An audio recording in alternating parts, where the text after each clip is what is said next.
শপসি থেকে দুটো জিনিস অর্ডার করেছিলাম হোম ডেকোরের, এই এক এই এক। ওদের বারকোডও আছে, তো দেখুনি চল। এটা শুধুমাত্র 81 টাকায় অফারে আমি অর্ডার দিয়েছিলাম। এটা এত সুন্দর এসছে, এত সুন্দর এসছে 81 টাকায়, জাস্ট ভাবা যায় না।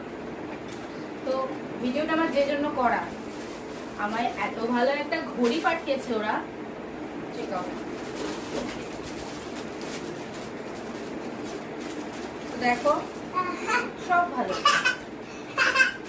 এর মধ্যে যা যা ছিল সব ভালো।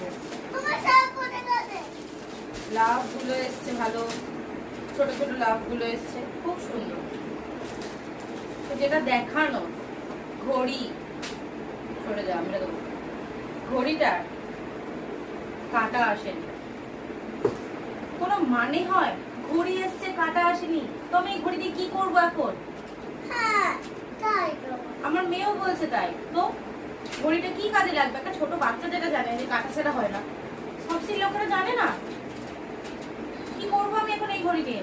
যদিও রিপ্লেসমেন্টে পাঠিয়েছি, তো যখন আমার জিনিসটা দরকার ছিল তখন তো আমি পাইনি, কাজে লাগলো না, আমি আর নেবই না।